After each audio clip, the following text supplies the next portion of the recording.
साथियों, भारत मुक्ति मोर्चा के द्वारा आज राष्ट्रीय आदिवासी एकता परिषद और राष्ट्रीय पिछड़ा वर्ग मोर्चा इन तमाम संगठनों के द्वारा संयुक्त रूप से एक बड़ा कार्यक्रम आज है स्थान चौगान रामनगर के पास जिला मंडला में हो रहा है। साथियों, हम लोगों ने बहुत लंबा समय लगाकर जो आज इतने बड़े पैमाने पर इतनी बड़ी संख्या में खास तौर पर आदिवासी लोग बड़ी संख्या में आज इस सम्मेलन में उपस्थित है,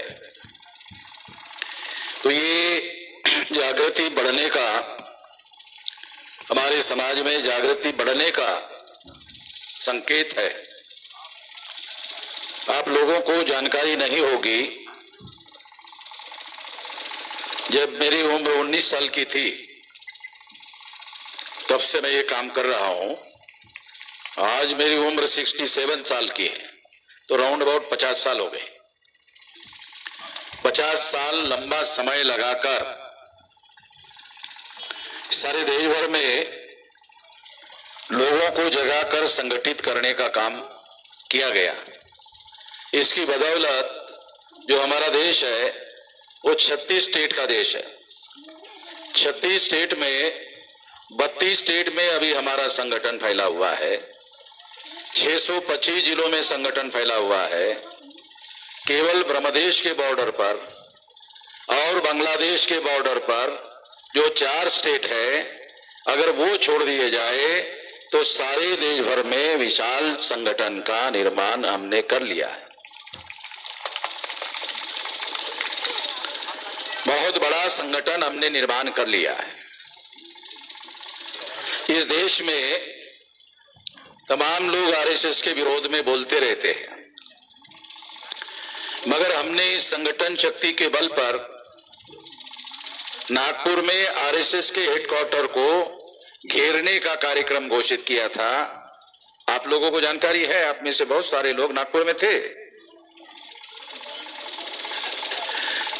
और जो लोग केवल आरएसएस का मौखिक रूप से ही विरोध करते थे, हम लोगों ने आरएसएस के हेडक्वार्टर में जाकर उनको घेरने का काम किया। तो सरसंघ चालक जो आरएसएस का है, सरसंघ चालक जो आरएसएस का है, वो लॉक लगाकर 12-13 दिन आरएसएस के हेडक्वार्टर को भाग गए थे। और जब विशाल आंदोलन हमने किया तो आरएसएस के लोग और ब्राह्मण लोग ये सोचने लगे नागपुर में कि हमको अब आरएसएस का हेडक्वार्टर नागपुर से छोड़ना पड़ेगा और यहां से जाना पड़ेगा। तो कहां जाएंगे? उन्होंने सोचा कि कहां जाएंगे, तो उन्होंने सोचा अयोध्या जाएंगे। तो अयोध्या जाएंगे, तो हमने कहा अयोध्या आप जा सकते हैं, मगर अब राम नहीं है वहां। आपका बचाव करने के लिए वहां आपका राम नहीं है, मेषराम है, राम नहीं है। नागपुर में भी है और अयोध्या में भी है। तो उन्होंने सोचा क्या, ये तो भारत के किसी भी जिले में जाओगे तो हर जगह हम है। तो इसलिए साथियों, ये उनके सामने संगठन शक्ति की बल की वजह से समस्या पैदा हुई। जो हमने देशव्यापी संगठन शक्ति का बल पैदा किया और उसी संगठन शक्ति के बल की वजह से यहां आप लोगों को बुलाया और जितने लोगों को बैठने की कुर्सी लगाई उससे 2 गुना से ज्यादा लोग आ गए। और बहुत सारे लोग उधर खाना भी खा रहे हैं। तो हमने कहा भाई पहले हमारा दिमाग का खुराक सुन लो, फिर पेट का खुराक खा लो, क्योंकि पेट का खुराक तो कभी भी मिल जाएगा, तो दिमाग का खुराक नहीं मिलेगा, ये कभी कभी मिल जाता है। तो इसलिए साथियों, हम लोगों को इन लोगों के द्वारा दिमागी रूप से कमजोर बनाया गया है। हमारे पास जानकारी का अभाव है, हमारे पास जानकारी के साथ साथ ज्ञान का अभाव है, हमारे पास विचारधारा का अभाव है, हमारे जिंदगी में मकसद का अभाव है। हमारे लोगों के सामने कोई मकसद भी नहीं है। जब हमारे लोगों के सामने मकसद नहीं होता है, वो क्या करते हैं? जिनके पास मकसद नहीं होता है वो शादी कर लेते हैं, बोलते कुछ नहीं है तुम्हें बच्चे पैदा कर ले। तो हमारे लोग केवल बच्चे पैदा करने का मकसद पूरा करते रहते हैं, यही काम उनका है। साथियों, हम लोगों को यह ध्यान रखना होगा कि हम अपने घरों में गुलाम पैदा करने का काम कर रहे हैं। जब तक इस देश में ब्राह्मणिकल सोशल ऑर्डर, वर्ण व्यवस्था के आधार पर बनाई हुई व्यवस्था, जाति के आधार पर 6000 जाति के टुकड़ों में बांटी गई व्यवस्था, छूत और अछूत के आधार पर बांटी गई व्यवस्था, जंगलों में आदिवासियों को निर्वासित करके रहने की व्यवस्था, शूद्रत्व ओबीसी के ऊपर थोपने की व्यवस्था, महिलाओं को, सभी जाति की महिलाओं को शूद्र बनाने की व्यवस्था, ये सारी ब्राह्मणिकल सोशल ऑर्डर है जो इस देश में बरकरार है। और साथियों, 15 अगस्त 47 को हम लोगों को आजादी नहीं मिली, और जिनको आजादी मिली वो हर साल कार्यक्रम करते रहते हैं, आजादी का हर साल कार्यक्रम करते रहते हैं, उनके आजादी का कार्यक्रम करते रहते हैं। हम लोग इस देश में ब्राह्मणिकल सोशल ऑर्डर के अधीन अभी भी ब्राह्मणों के गुलाम हैं। अंग्रेजों के गुलामी से आजाद हो गए, मगर अंग्रेजों के समय में ब्राह्मण अंग्रेजों के गुलाम थे, हम ब्राह्मणों के गुलाम थे।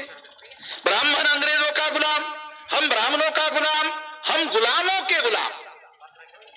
ब्राह्मण अंग्रेजों का गुलाम, हम ब्राह्मणों के गुलाम। तो ब्राह्मण अंग्रेजों के गुलामी से आजाद हो गया, मगर हम अभी भी ब्राह्मणों के गुलामी में फंसे हुए हैं। इसलिए हमारे सामने जो सारे देश भर में लड़ाई है, वो लड़ाई क्या है? ब्राह्मणों के गुलामी से आजादी की लड़ाई लड़ने का मामला है।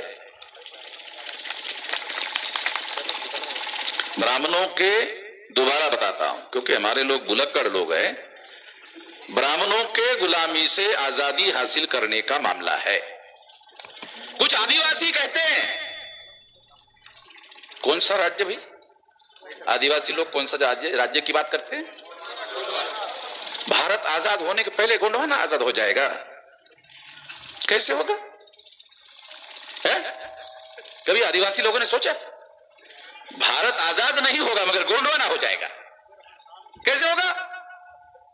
जिन्होंने आदिवासियों से कई बड़े बड़े स्टेट, 36 स्टेट को गुलाम बना के रखा, वो आदिवासी को आजाद कर देंगे? भारत को आजाद करने के पहले आदिवासी आजाद नहीं हो सकता। ये उसको पूछ लेना, जरा खड़े हो जा। हो सकता है? नहीं हो सकता।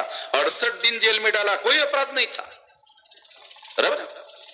ये आदिवासी का कोई अपराध नहीं था, 68 दिन जेल में डाला। वो तो हमारा संगठन का कार्यकर्ता था, इसलिए मजबूत होकर बाहर आ गया। दूसरा आदमी होता तो जेल के अंदर ही समझौता कर लेता, अपने घर में आराम करता। ये दोबारा आ गया।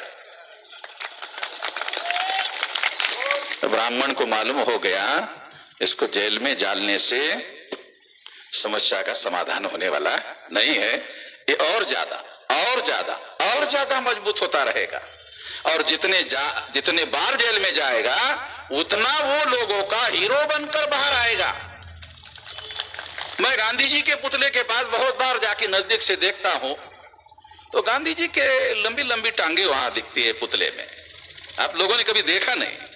आप लोग भी जाके देखो गांधी जी के पुतले के पास, नजदीक से जाओ तो पता चलता है, अरे गांधी जी की टांगे तो बहुत कमजोर है। गांधी जी की टांगे बहुत कमजोर है, क्यों? क्योंकि सिंगल हड्डी का आदमी था। सिंगल हड्डी का आदमी था, और सिंगल हड्डी का आदमी होने के बावजूद भी संकल्प शक्ति के आधार पर अंग्रेजों के विरोध में लड़ता रहा, अपनी आजादी संकल्प शक्ति के आधार पर लिया और हमारे लोगों को अपने समर्थन में खड़ा कर दिया। बाल गंगाधर तिलक ब्राह्मण थे, और बाल गंगाधर तिलक छोटे मोटे नेता नहीं थे, वो भी बहुत साल जेल में गए अंग्रेजों के, मगर लोग उसके समर्थन में खड़े नहीं हुए क्योंकि वो ब्राह्मण राज की बात करता था। बाल गंगाधर तिलक से गांधी जी ने सबक सीखा। वो हमारे लोगों के राज की बात करते रहे कि सभी लोगों का राज आएगा, सभी लोग आजाद हो जाएगा, और हमारे लोगों के सामने गांधी ने धोतर पहना, धोती, गांधी ने धोती पहना, फिर देखा ये लोग तो ऊपर से शर्ट नहीं पहनते, गांधी जी ने भी शर्ट निकाल कर फेंक दिया। और फिर देखा अरे ये लोग धोती पहनते हैं मगर आधी पहनते हैं, यहां तक नहीं पहनते, यहां तक पहनते, बराबर है, आधी पहनते हैं धोती। तो गांधी ने भी हाथी जो धोती है वो आधी पहनना शुरू कर दिया। तो लोगों को लगा अरे हमारा आदमी है। जो बाल गंगाधर तिलक को लोगों ने साथ नहीं दिया कि बोलते ब्राह्मण है, और गांधी जो है ये बनिया था। बनिया शब्द कैसे बना मालूम है? मूर्ख बनाने वाला बनिया। तो गांधी बनिया था। तो हमारे लोगों को लगा अरे ये तो हमारे जैसा ही है, हमारे जैसा है करके हमारे लोगों ने गांधी का साथ सहयोग समर्थन दिया, और साथ सहयोग समर्थन से गांधी का आंदोलन जन आंदोलन हो गया। जन आंदोलन के बल पर गांधी जी अंग्रेज को छोड़कर जाने के लिए मजबूर किया। क्विट इंडिया मूवमेंट चलाया, भारत छोड़ो आंदोलन चलाया, और अंग्रेज भारत छोड़कर चले गए। अंग्रेज भारत छोड़कर जाने के बाद गांधी ने एक बहुत बड़ा धोखेबाजी का फैसला किया, और जवाहरलाल नेहरू जो ब्राह्मण था उसको भारत का प्रधानमंत्री नॉमिनेट कर दिया। तब से भारत में ब्राह्मण राज स्थापित हुआ। भारत के समस्त इतिहास में कभी भी ब्राह्मणों का डायरेक्ट राज नहीं था। भारत का इतिहास अगर आप पढ़ लो तो ब्राह्मणों का डायरेक्ट राज कभी भी नहीं था। गांधी ने एक ब्राह्मण को देश का प्रधानमंत्री बनाया और सारे देश पर ब्राह्मण राज स्थापन कर दिया। और जब 1952 को पहला लोकसभा का चुनाव हुआ तो पहले लोकसभा के चुनाव में गांधी जी ने ये जो लोग हैं, ब्राह्मण लोग हैं, उनको 100 में 60% टिकटें दी। जिनकी संख्या 3.5% थी उनको गांधी जी ने 60% टिकटें दी, और 40% से ज्यादा ब्राह्मण चुनवा कर आए। SC/ST का जो पॉलिटिकल रिजर्वेशन था 22.5%, उसके समर्थन से गांधी जी ने भारत पर ब्राह्मणों का आजाद भारत में राज स्थापन किया। आज भी हम लोग उसी ब्राह्मण राज के अधीन है। तो हम लोगों को ब्राह्मणों के गुलामी से आजादी का लक्ष्य है, आजादी का आंदोलन है, छोटा मोटा लक्ष्य नहीं है। आप लोगों को लगता होगा, आदिवासी लोगों को लगता होगा कि हमारा आदिवासी का एक राज बन जाएगा। अरे ऐसे बैकवर्ड क्लासेस के तमाम लोगों को दिल्ली के ब्राह्मणों ने मुख्यमंत्री बनाया, वो मुख्यमंत्री को काम नहीं करने देते। पवार साहब को पूछ लो महाराष्ट्र में, पवार साहब तो बहुत बड़के नेता रहे हैं, उनको पूछ लो। बहुत बड़े बड़े नेताओं को राज्य का मुख्यमंत्री बनाया ब्राह्मणों ने, किसी को अपने हिसाब से काम नहीं करने दिया गया। इसी तरह से अगर आप बीजेपी के तरफ से चुनाव जीतकर, कांग्रेस की तरफ से चुनाव जीतकर आज 75 साल हो गए, शेड्यूल कास्ट और शेड्यूल ट्राइब के 22.5% मेंबर पार्लियामेंट और 22.5% शेड्यूल कास्ट शेड्यूल ट्राइब के लोग रिजर्व सीट पर चुनकर जाते हैं। ये सारे लोग रिजर्व सीट पर चुनकर जाते हैं। राउंड टेबल कॉन्फ्रेंस में बाबा साहब अम्बेडकर ने सेपरेट इलेक्टेड का अधिकार अंग्रेजों को मांगा था। अंग्रेजों ने यह अधिकार बहाल भी किया था, मगर सेपरेट इलेक्टोरेट में शेड्यूल कास्ट के लोग, शेड्यूल ट्राइब के लोग अपने वोटों के आधार पर चुनकर जाते, तो पार्लियामेंट में नेहरू को और सरदार पटेल को गांधी जी ने कहा, अरे ये जो सेपरेट इलेक्टोरेट से चुनकर जाने वाले शेड्यूल कास्ट शेड्यूल ट्राइब के लोग नेहरू की नहीं सुनेंगे, पटेल की नहीं सुनेंगे, तो संसद में तुम्हारी सरकार चलने नहीं देंगे। इसलिए हमारे लोगों पर, शेड्यूल कास्ट और शेड्यूल ट्राइब के लोगों पर ज्वाइंट इलेक्टोरेट थोपा गया है। आज तक आदिवासी लोगों को ज्वाइंट इलेक्टोरेट क्या है ये पढ़े लिखे लोगों को पता नहीं, बाकी लोगों को छोड़ो। जो बहुत सारे एमएलए एमपी चुनकर जाते हैं आदिवासियों के रिजर्व सीट पर, वो ज्वाइंट इलेक्टोरेट है। बाबा साहब अम्बेडकर ने सेपरेट इलेक्टोरेट मांगा था। सेपरेट इलेक्टोरेट क्या था? शेड्यूल कास्ट के ही वोट होंगे, शेड्यूल कास्ट के ही कैंडिडेट होंगे, शेड्यूल ट्राइब के ही वोट होंगे, शेड्यूल ट्राइब के ही कैंडिडेट होंगे।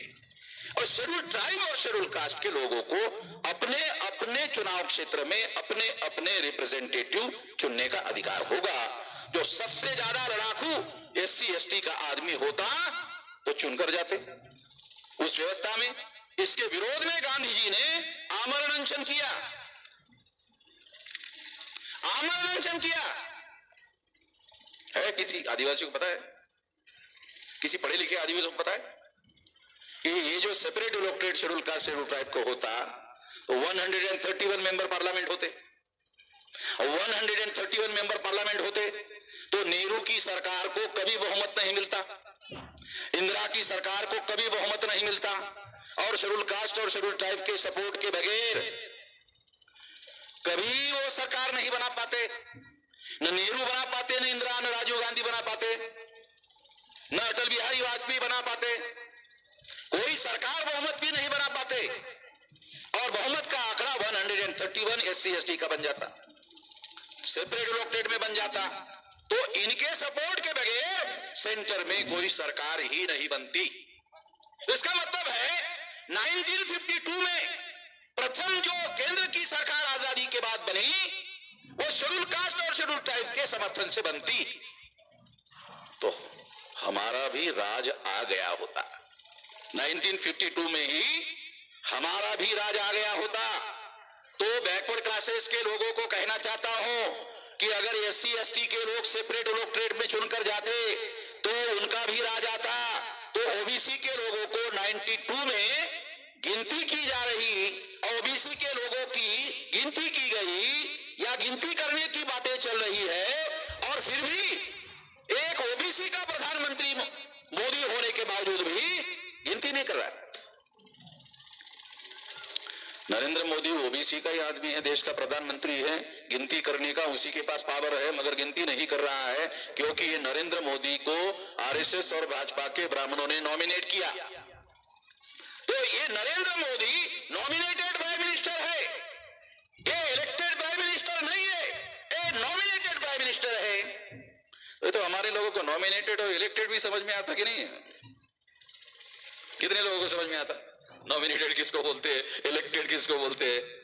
तो इसका मतलब है ये गवर्निंग जो सिस्टम है भारत का, यही हमारे पढ़े लिखे लोगों को समझ में नहीं आता। तो अनपढ़ लोगों को कहां से आएगा? उनको तो यही लगता है कि शेड्यूल कास्ट के चुनाव क्षेत्र में हमारा आदमी खड़ा है शेड्यूल कास्ट, वो कांग्रेस की तरफ से है कि बीजेपी की तरफ से है, वो तो उनको समझ में नहीं आता। और कांग्रेस ब्राह्मणों की पार्टी, बीजेपी ब्राह्मणों की पार्टी, वो हमारे में से किसी ऐसे आदमी को पिकअप करती है, चॉइस करती है, नॉमिनेट कर देती है जिसको पार्लियामेंट में बोलना भी नहीं आता, जिसको पार्लियामेंट में बोलने के लिए अगर खड़ा किया जाए तो उसको बोलना भी नहीं आता, उसको टिकट दे देते।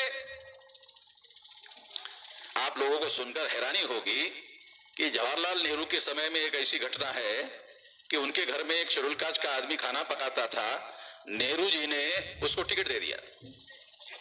अब शेड्यूल कास्ट का आदमी जवाहरलाल नेहरू का खाना पकाता था, अगर वो चुनकर गया तो पार्लियामेंट में कौन से विषय पर बोलेगा?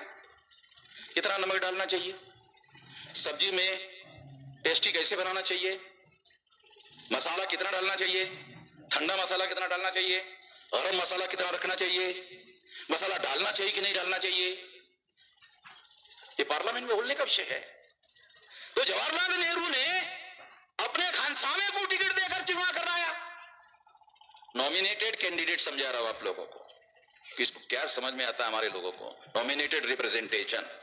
ये ब्राह्मणों के द्वारा नॉमिनेट किए हुए आदमी को अगर वो एमएलए बनाते, एमपी बनाते, जिनको कुछ भी आता नहीं है, ऐसे लोगों को टिकट देकर 131 मेंबर पार्लियामेंट और 1000 से ज्यादा एमएलए एमपी बनाते हैं नॉमिनेटेड, और ओबीसी के सपोर्ट से, ब्राह्मण क्षत्रिय वैश्य की सपोर्ट से उनको चुनकर लाते। जब वो चुनकर आता है तो पार्लियामेंट में ओबीसी के जातीय आधारित गिनती का विरोध करता है। ये किसी को समझ में ही नहीं आता। जो शेड्यूल कास्ट का आदमी रिजर्व सीट पर चुनकर जा रहा है, शेड्यूल ट्राइब का आदमी रिजर्व सीट पर चुन के जा रहा है, उसको ओबीसी के रिजर्व सीट पर ओबीसी का आदमी चुनकर जाना चाहिए और ऐसी ही सीटें रिजर्व सीट ओबीसी को होनी चाहिए। इसका विरोध करने का क्या कारण है? कोई कारण नहीं होना चाहिए। जब उसको रिजर्वेशन मिल रहा है तो दूसरे के रिजर्वेशन का विरोध करने की क्या वजह है? कोई वजह नहीं है, फिर भी विरोध करता है। क्यों करता है? कांग्रेस उसको कहती है विरोध करना है, बीजेपी उसको कहती है शेड्यूल कास्ट शेड्यूल ट्राइब को विरोध करना है। ये उसका ओपिनियन थोड़ी है। अब वो पार्लियामेंट में विरोध क्यों करता है? क्योंकि अगले चुनाव में उसको कांग्रेस से और बीजेपी से टिकट चाहिए। अगर मान लो कांग्रेस ने उसको टिकट नहीं दिया तो चुनाव के पहले चुनाव हार जाता है। चुनाव 2 बार होता है, पार्टी टिकट दे दे और दूसरी बार जनता उसको वोट दे दे। अगर पार्टी ने ही टिकट नहीं दिया तो फिर तो वही सच उसका समाप्त हो गया मामला। अगर टिकट दिया तो वोट्स का मामला खड़ा होगा। इसलिए साथियों, ये जो गवर्निंग सिस्टम है देश का बनाया गया, संख्या हमारी है, मगर इलेक्शन का जो सिस्टम डेवलप किया गया है उसमें बहुसंख्यक समाज के लोग चुनकर ना जाए, इसकी भी व्यवस्था कर दी गई। इसलिए इस देश के संविधान में इक्वलिटी बिफोर लॉ, कानून के सामने सभी समान है, ये घोषित करने के बाद भी राज ब्राह्मणों का होने की वजह से इक्वलिटी बिफोर लॉ संविधान का भारत में लागू नहीं है। और इस वजह से हमारे लोगों की समस्याओं का समाधान हो नहीं रहा है। तो हमको क्या करना होगा? हमारी पार्टी होनी चाहिए और हमें संकल्प करना चाहिए। क्या संकल्प करना चाहिए? कि हम लोग अपनी पार्टी खड़ा करेंगे, अपना संगठन खड़ा करेंगे, अपना उद्देश्य रखेंगे, अपनी विचारधारा रखेंगे, और ब्राह्मणों के किसी पार्टी के द्वारा schedule caste schedule tribe OBC minority का कैंडिडेट अगर खड़ा कर दिया जाए तो उसको संकल्प करना चाहिए कि उसको किसी भी स्थिति में वोट नहीं डालेंगे। आपको कभी वोट डालने के लिए जबरदस्ती किया जाता है क्या? मुझे तो मालूम नहीं है कि हमारे किसी आदमी को जबरदस्ती वोट करने के लिए कहा जाता है। जब जबरदस्ती वोट करने के लिए कहा नहीं जाता है तो जब हमारी संख्या ज्यादा है तो हमें अपने बुद्धि, पैसा, हुनर, समय, श्रम, ये महापुरुषों के आंदोलन की बदौलत ये 5 साधन आज हमारे लोगों के पास है। बुद्धि है, पैसा है, हुनर है, समय है, श्रम है, ये 5 साधन हमारे पास है। और अपने बल पर अपना संगठन टिकट मांगने के बजाय अपनी पार्टी बनाकर अपना टिकट ले सकते हैं। ब्राह्मणों को टिकट मांगने की जरूरत नहीं है, हम अपनी ही टिकट पैदा कर सकते हैं, अपने ही लोगों को टिकट दे सकते हैं। और ऐसा करें तो हर चुनाव क्षेत्र में 85% वोट है। 40 मायावती जब मुख्यमंत्री बनी यूपी की तो उसको 30% वोट पड़े। 403 विधानसभा में 207 विधानसभा की सीटें मायावती ने 30% से जीती और पूर्ण बहुमत की सरकार बनाई थी। जब 3 मजबूत पार्टियां कांग्रेस, बीजेपी और हमारी पार्टी, मान लो कल्पना करो, कल्पना करने को कितना पैसा लगता है? चलो मुफ्त की कल्पना भी नहीं कर सकते। ये आर्थिक रूप से कम दरिद्री है, दिमाग से ज्यादा दरिद्री है। जो लोग दिमाग से ज्यादा दरिद्री होते हैं वो लोग आर्थिक रूप से ज्यादा दरिद्री होते हैं। इसलिए हमारे लोगों को पढ़ने लिखने के अधिकार से वंचित किया गया था। जब पढ़ने लिखने का अधिकार हुआ, एससी एसटी ओबीसी के लोगों को भी अगर रोजगार करना है तो सारा अमेरिका जाता है। अभी पढ़ा लिखा हमारा एससी एसटी ओबीसी माइनॉरिटी का आदमी जो है, जब पढ़ा लिखा हो गया, अमेरिका जाता है, यूरोप जाता है, लंदन जाता है, ये गल्फ कंट्री जो मुसलमानों की है वहां जाता है। वहां कई कई लाख रुपया सैलरी कमाता है, 10-15 साल नौकरी करता है, करोड़पति हो जाता है, और करोड़पति होने के बाद फिर भारत आ जाता है। तो दिमाग की वजह से हमारे लोगों को दिमाग से दरिद्री रखा गया। दिमाग के दरिद्री रखने की वजह से बहुत बड़ी समस्या है। और इस वजह से साथियों, हम लोगों को हमारे महापुरुषों के द्वारा सबसे ज्यादा शुरू से पढ़ाई लिखाई पर ज्यादा जोर दिया गया। और इसी वजह से बाबा साहब आंबेडकर विदेश में जाकर पढ़ाई कर सके। और बाबा साहब आंबेडकर के समय में उनके मुकाबले का, उनके बराबरी का कोई दिमाग रखने वाला आदमी नहीं था, तो उनको संविधान लिखने की जिम्मेदारी दी गई थी। और जब उनको जिम्मेदारी दी गई थी तो संविधान सभा में उनके चुने हुए कैंडिडेट कितने थे? उनके पार्टी के, बाबा साहब आंबेडकर के पार्टी के चुने हुए कैंडिडेट कितने थे? बाबा साहब आंबेडकर के पार्टी का चुना हुआ बाबा साहब आंबेडकर अकेले ही थे। तो उनको संविधान लिखने की जिम्मेदारी दी गई। क्यों? क्योंकि नेहरू को, गांधी को ऐसा लगा कि अगर हम लोग लिखने की जिम्मेदारी लेते हैं तो ये अकेला आदमी संविधान सभा में संविधान की ज्यादा जानकारी रखने की वजह से हर बार ऐसे संवैधानिक प्रश्न खड़ा करेगा जिसका जवाब देना मुश्किल हो जाएगा। तो उसी की जिम्मेदारी लगाएगी। संविधान हमारे फेवर में है, संविधान हमारे फेवर में है, बहुमत हमारे विरोध में है। समस्या क्या है आज की? मनुस्मृति सारी की सारी हमारे विरोध में थी, तो देश का कानून ही हमारे विरोध में था। तो 26 जनवरी 1950 को देश का कानून हमारे समर्थन में हो गया। फिर क्या समस्या है? Non implementation.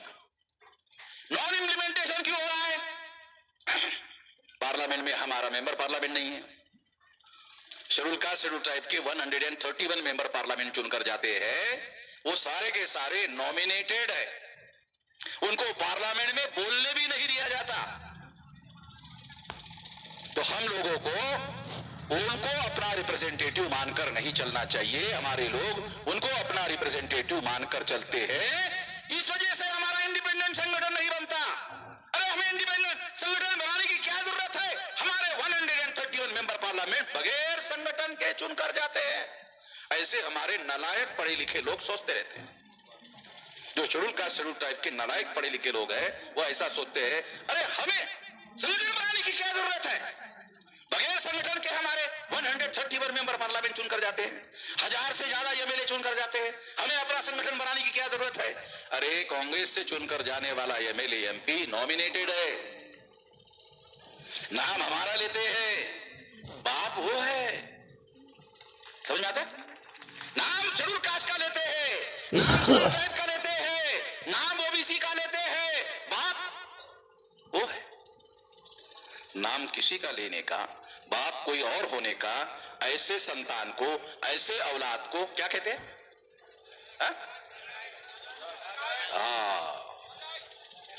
हरामी की औलाद। तो ऐसे जो ये जो सिस्टम बनाया गया है मेंबर पार्लियामेंट और एमएलए चुनने का, ये हरामी की औलाद चुनकर भेजने का सिस्टम है। भारत में मैं ये बात अकेला ही बोलता हूं और 22-25 साल से बोल रहा हूं, किसी एमएलए एमपी ने आज तक एफआईआर नहीं किया है शेड्यूल कास्ट शेड्यूल ट्राइब के किसी क्योंकि ये बाबा साहब ने लिख कर रखा है। ये बाबा साहब आंबेडकर की किताब का नाम है what Gandhi and Congress have done to untouchables. ये किताब पढ़ लो। ये लोग हमारे ट्रू रिप्रेजेंटेटिव नहीं है। लोकतंत्र में सबसे बड़ी ताकत क्या है? Real representation. हमारा रिप्रेजेंटेशन ही नहीं है, हमारी केवल संख्या है, रिप्रेजेंटेशन नहीं है। लोकतंत्र है, संविधान है, रिप्रेजेंटेशन नहीं है। संविधान में सारे अधिकार है, रिप्रेजेंटेशन नहीं है। अमल करने का काम कौन करेगा? अमल करने का काम कौन करेगा? संविधान के जो ब्राह्मण विरोधी है, उनके ऊपर संविधान के अमल करने की जिम्मेदारी नहीं लगाई जा सकती है। ना वो कर सकते हैं, ना वो कर रहे हैं। इसलिए साथियों, मैं आप लोगों को जो मौलिक बात समझाना चाह रहा हूं, अपना संगठन निर्माण करने की जरूरत है। अपना संगठन शेड्यूल कास्ट का, शेड्यूल ट्राइब का, बैकवर्ड क्लास का, माइनॉरिटी का, 85% लोगों का, और अपने रियल रिप्रेजेंटेटिव चुनकर भेजने की जरूरत है।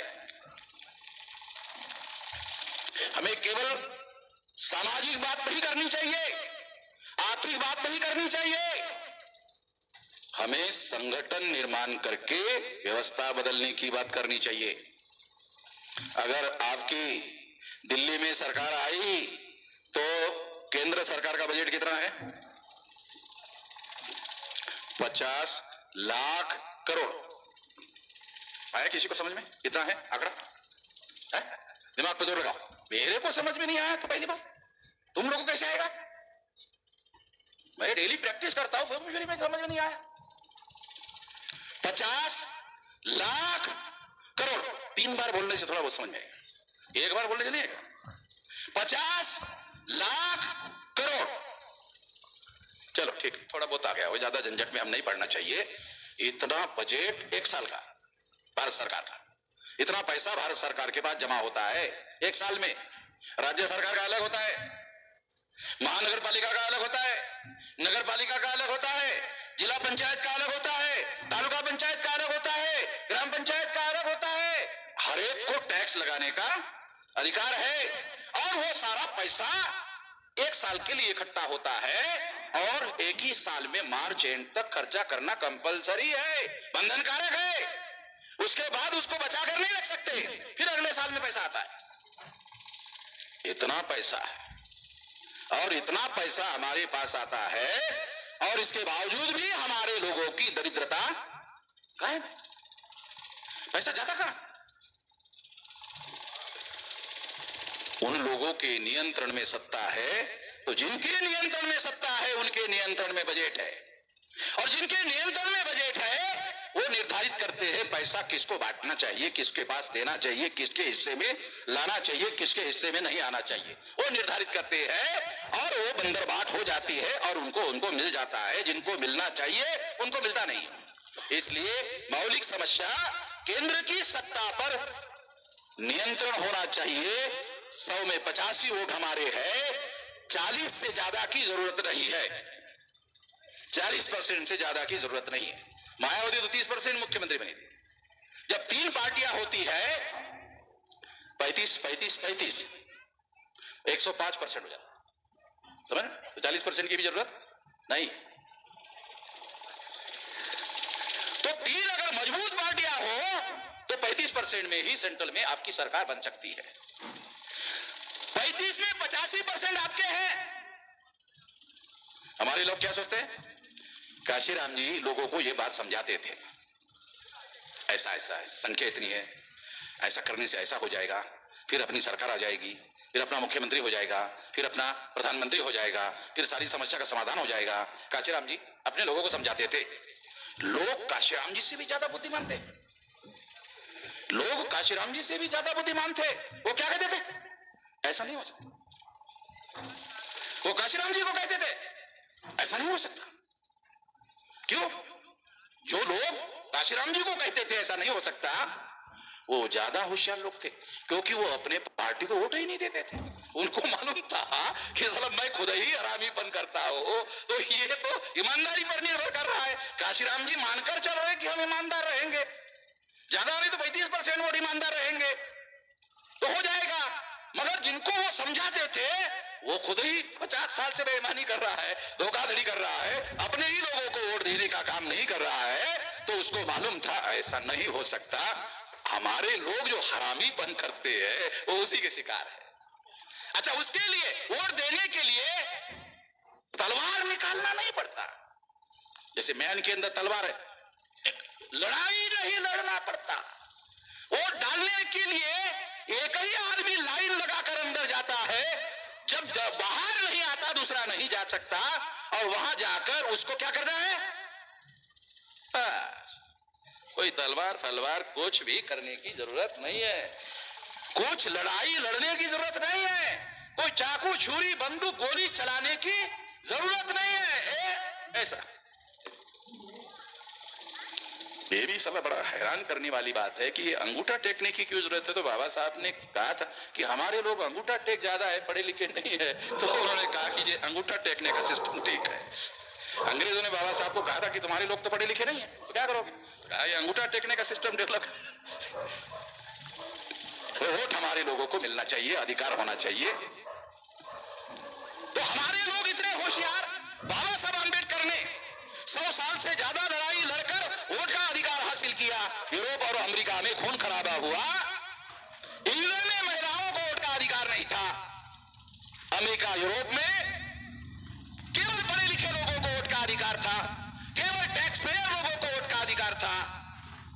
हमारे लोगों को तो ये बताएंगे तो भी अजीब लगेगा। केवल पढ़े लिखे लोगों को वोट का अधिकार था, पढ़े लिखे लोगों में से भी टैक्स पे करने वाले लोगों को वोट था, जो टैक्स पे नहीं करता उसको वोट का अधिकार नहीं था। 26 जनवरी 1950 को बाबा साहब अम्बेडकर ने हमारे लोगों को अधिकार दिया। जानते हो कौन सा दिया? Adult franchise. कौन सा अधिकार? Adult franchise. आदमी, बाबा साहब ने सोचा हमारे लोगों के घरों में बच्चा पैदा होता है, फिर वो बड़ा होता है, बड़ा होने के बाद अनपढ़ रहता है, गंवार रहता है, और फिर वो 18 साल का होता है, 18 साल का होने के बाद भी अनपढ़ रहता है, 21 साल का होने के बाद भी अनपढ़ रहता है, गंवार रहता है। तो बाबा साहब अम्बेडकर ने सोचा अनपढ़ गंवार होने के बावजूद भी वोट का अधिकार मिलना चाहिए। टैक्स पे करने वाला हो तो भी होना चाहिए, टैक्स पे ना करने वाला हो तो भी होना चाहिए। तो नया तरीका ढूंढ कर निकाला। क्या ढूंढ कर निकाला? उसकी उम्र 21 साल होनी चाहिए, बाकी कुछ नहीं होना चाहिए। हमारे देश में ऐसा होने के बाद इंग्लैंड में लागू हुआ। हमारा देखा देखी इंग्लैंड में लागू हुआ। दुनिया के कई देशों में एडल्ट फ्रेंचाइज हमारे देश में लागू करने के बाद कई देशों में लागू हुआ, और एक झटके में हमारे लोगों को बाबा साहब अम्बेडकर ने शासक वर्ग में रूपांतरित कर दिया। और हमारे लोग बाबा साहब अम्बेडकर से ज्यादा बुद्धिमान थे। उन्होंने वोट का अधिकार शासक बनने के लिए उपयोग करने के बजाय 100, 500, 1000, 2000 में बेचना शुरू कर दिया। इतने साले नालायक लोग हमारे। 100 साल से ज्यादा लड़ाई लड़ने के बाद वोट का अधिकार हासिल किया। 100 साल। जो हमारे लोगों ने उसको चुनाव आता है तो इस देश में चुनाव के दौरान लोगों को 1000, 2000, 5000 मिल जाता है, और 8-10 दिन हमारे लोग 2 टाइम खाना खा लेते हैं। अगर चुनाव नहीं होता तो बहुत लोग मर जाते। तो चुनाव से बहुत लोगों को बहुत बार, 2 बार खाने का मौका मिल जाता है। तो चुनाव का ऐसा भी फायदा हो रहा है, और हमारे लोगों ने फायदा उठाया, और शासक वर्ग ने हमारे लोगों के वोटों को खरीदने का फायदा उठाया। ये सारा हमारे देश में होता है। दुनिया के किसी देश में वोट बेचने का और वोट खरीदने का काम नहीं होता है। ये सारा खेल ब्राह्मण लोगों के द्वारा किया गया है। तो ये सारा बदला जा सकता है, इसमें परिवर्तन किया जा सकता है, और ये परिवर्तन करने का एक ही तरीका है, और वो तरीका है संगठित शक्ति का निर्माण करना। सब कुछ बदला जा सकता है, संगठित शक्ति का निर्माण करना। तो संगठित शक्ति कैसे निर्माण होगी? भौगोलिक नेटवर्किंग, सोशल नेटवर्किंग। भौगोलिक नेटवर्किंग में क्या करना होगा? 15 लाख बूथ पर संगठन खड़ा करना होगा, और बूथ में अधीन social networking, schedule caste, most backward schedule caste, extreme backward schedule caste, schedule tribe, most backward schedule tribe, nomadic tribe, MBC, OBC, इनसे कन्वर्टेड माइनॉरिटी, मुस्लिम, सिख, ईसाई, बुद्धिस्ट, जैन, लिंगायत, 14 सामाजिक समूहों के 14 सामाजिक ग्रुप, एक भौगोलिक संगठन, और एक बूथ में 1200 वोटर। 1200 वोटर में हम लोगों को 14 संगठन बनाना चाहिए, तो सोशल नेटवर्किंग होगा। एक बूथ में 14 संगठन, 1200 वोट में 14 संगठन। ऐसे अगर हमने 15 लाख बूथ में किया तो इस देश में इलेक्शन नहीं, रेवोल्यूशन हो जाएगा। इलेक्शन नहीं, रेवोल्यूशन हो जाएगा। कोई तलवार चलाने की जरूरत नहीं, कोई बंदूक गोली कुछ भी करने की जरूरत नहीं है। ऐसा करो। कोई ऐसा मुझे कह नहीं सकता कि बहुत कठिन बात आपने